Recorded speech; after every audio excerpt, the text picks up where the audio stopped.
The last signal from Sol. In the year 2189, humanity had stopped listening to the stars. Not because they'd lost interest, but because after 200 years of silence, most people had quietly accepted that no one was out there. The great listening arrays built in the 20th and 21st centuries had been repurposed, sold off, or left to rust in deserts nobody visited anymore. Space exploration had shrunk to a handful of automated probes drifting through the solar system, sending back the same unremarkable data year after year. Earth had turned its attention inward, content with its own problems, its own wars, its own slow and unglamorous progress. Which is why, when the signal finally came, almost nobody was listening for it. It was picked up by accident, by a decommissioned relay satellite still orbiting Mars, one of the last functioning pieces of equipment from an old terraforming project abandoned decades earlier. The satellite wasn't designed to detect anything beyond routine telemetry, but on a quiet Tuesday in March, it caught a burst of structured radiation unlike anything in its programming, and because it had nothing better to do, it forwarded the data back to Earth out of pure procedural habit. It sat in an unread data queue for 11 days before a junior systems analyst named Priya Raman happened to notice it during a routine archive cleanup. She almost deleted it. The pattern looked like noise, the kind of cosmic static her training had taught her to ignore, but something about the repetition bothered her. Noise doesn't repeat, noise doesn't have rhythm, and this had both. She spent 3 sleepless nights running it through every filter she could find, half convinced she was chasing a corrupted file. And on the 4th night, the signal resolved into something that made her hands shake as she typed the report that would eventually reach every government on the planet. It wasn't a message meant for Earth. It was a fragment of something much larger, a transmission that had been traveling for what analysis suggested was well over 4,000 years, bouncing and degrading across the emptiness of space until only a broken piece of it reached the relay satellite orbiting Mars. But even broken, even incomplete, it was unmistakably a language, structured, deliberate, built by a mind not by chance. Humanity had never received proof that anyone else existed in the universe. Now it had 4,000-year-old wreckage of somebody else's voice and no way to know if the people who'd sent it were still alive to hear an answer. The scientific community reacted the way scientific communities always do when the impossible becomes suddenly, uncomfortably real. There was denial first, entire departments insisting the signal had to be a glitch, an elaborate hoax, a misinterpretation of some natural phenomenon nobody had cataloged yet. Then came the slow, grinding acceptance, as more data rolled in and more independent teams verified what Priya Raman had found alone in an office at 2 in the morning. And finally came the fear, because once humanity accepted that the signal was real, the next question was unavoidable. If someone had been broadcasting into the void 4,000 years ago, why had nobody heard from them since? Priya was pulled onto the international team assembled to study the signal, mostly because she was the only person who'd spent enough sleepless nights inside the data to actually understand its shape. The team spent the better part of a year reconstructing what they could of the message, piecing together fragments using every linguistic and mathematical model available, trying to build meaning out of static and probability. What they eventually recovered wasn't a greeting. It wasn't an invitation. It was, as best they could determine, a warning sent on a wide, indiscriminate broadcast frequency, the kind of transmission a civilization sends when it no longer has the luxury of being careful about who might be listening. The translated fragments were sparse, riddled with gaps the reconstruction team could never quite fill, but the shape of the message was unmistakable. A civilization referred to in the data only by a designation that translated roughly to the cradle builders had encountered something out among the stars that ended them. Not a war, not a plague. Something the fragments described in the closest approximation the linguists could manage as a silence that spreads. Whole systems had gone dark in the wake of it, one after another, and the last surviving outposts of the cradle builders had broadcast this warning into every direction they could reach, hoping someone, someday, somewhere, would hear it before making the same mistakes they had. The message contained coordinates. Degraded, incomplete, likely inaccurate after 4,000 years of stellar drift, but coordinates nonetheless, pointing toward a region of space roughly 800 light-years from Earth. And it contained one final fragment that every member of the research team read over and over, unable to shake the weight of it. Translated as closely as the linguists could manage, it read, "We built our silence too late. If you are receiving this, you still have time to choose differently. Choose carefully. Choose together." We did not. For 6 months, the discovery stayed contained within a small circle of scientists and government officials, debated behind closed doors while the world outside went on unaware that a message from a dead civilization was sitting in a server in Geneva.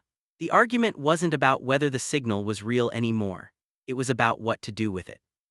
One faction argued for silence. If a civilization capable of interstellar broadcast had been erased by something powerful enough to spread across star systems, then answering that signal or even investigating its origin was an unacceptable risk. Better to quietly catalog the discovery, restrict access to the data, and continue as if humanity had never heard anything at all. Let the silence that had swallowed the cradle builders pass Earth by, undisturbed and unaware. The other faction, smaller but louder, argued the opposite. If something out there was capable of erasing entire civilizations, then hiding from it wasn't a strategy, it was a delay. The warning hadn't been sent to be buried in a server. It had been sent because whoever built it wanted someone someday to actually do something with it.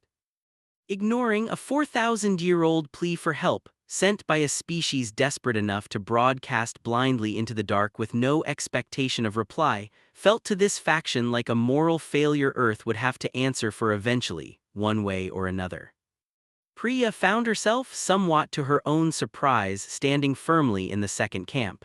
She had spent a year of her life reconstructing the voice of a dead people, piecing together the last words of a civilization desperate enough to shout into the void on the off chance that somebody someday might actually listen. She could not unhear that. She did not want to. It was Priya, in fact, who eventually leaked a summarized, heavily simplified version of the findings to a science journalist she trusted, not out of malice or grandstanding, but because she'd come to believe that a decision this large could not be made quietly by a handful of officials on humanity's behalf.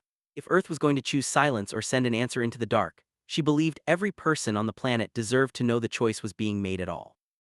The leak detonated across the world within days. Governments that had spent 6 months carefully controlling the narrative found themselves suddenly answering questions they weren't prepared for in front of populations that were, for the first time in generations, looking up at the sky again with something between wonder and dread. Religious leaders reinterpreted the signal through the lens of their own traditions. Philosophers debated what obligation, if any, one civilization owed to the memory of another. Ordinary people in ordinary homes found themselves discussing interstellar ethics over dinner tables that had, until recently, been occupied by far more mundane concerns. The debate that had been confined to a handful of officials in Geneva became, within a matter of weeks, the largest global conversation in recorded history. And gradually, unevenly, imperfectly, something resembling a consensus began to form, not because everyone agreed. Humanity has never once agreed on anything unanimously, and this was no exception. But because enough people across enough nations arrived independently at the same uncomfortable conclusion, a civilization that had been extinguished, that had spent its last resources trying to warn anyone who might listen, deserved an answer. Not out of naivety, not because anyone believed sending a reply was without risk, but because the alternative, choosing permanent silence purely out of fear, felt like becoming exactly the kind of civilization the warning had been trying to prevent. The vote, when it finally happened, wasn't unanimous. Several nations abstained entirely, unwilling to participate in what they considered a reckless gamble with the survival of the species. A few voted firmly against any response, but a broad, uneasy majority chose to send something back. Not a full answer, not a location. The Global Coalition for Deep Communication, the body hastily assembled to manage humanity's first real contact with the wider universe, ultimately decided against transmitting anything that could be used to locate Earth precisely. Instead, they authorized a narrow, tightly focused burst transmission, aimed at the approximate coordinates recovered from the original signal, containing only a short, carefully worded message and nothing more. Priya was asked to help draft it, alongside linguists, philosophers, and diplomats from a dozen countries who had spent weeks arguing over every word. The final transmission, translated into the best mathematical and symbolic language the team could construct, one designed to be comprehensible without relying on any single human language or culture, read simply. "We received your warning. We do not know if anyone remains to hear this answer, but we wanted the silence that took you to know it did not take everyone. We are listening. We chose to answer. We are still choosing every day what kind of civilization we want to be before whatever ended you finds us too.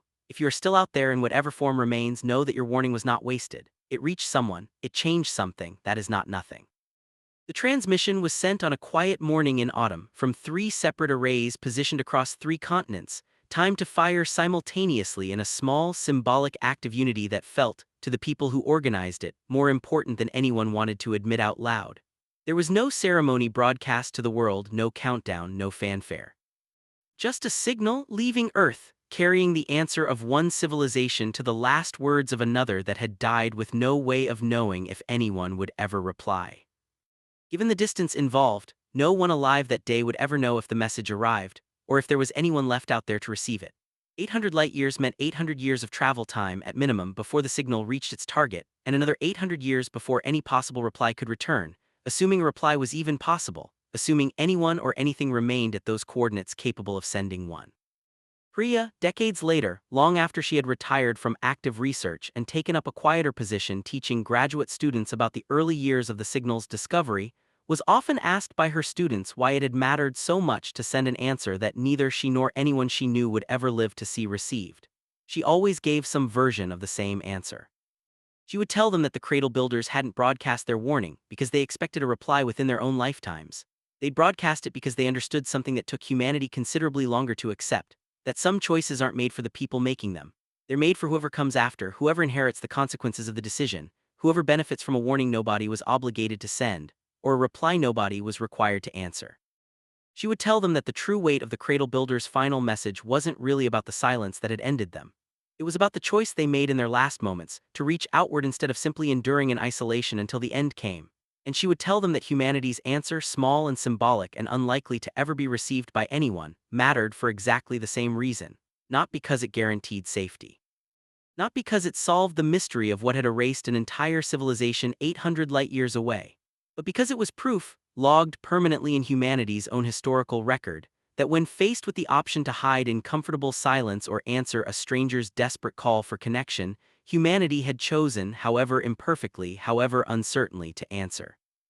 The signal is still traveling, even now, decades after it was sent, crossing the vast emptiness between Earth and a set of coordinates that may hold nothing but cold, dead space, or may hold the last remnants of a people who have been waiting 4,000 years to learn whether anyone ever heard them. Nobody knows which, nobody may ever know, but somewhere out there humanity's answer keeps moving forward through the dark, carrying with it the simplest and most defiant message any civilization can send into an uncertain universe.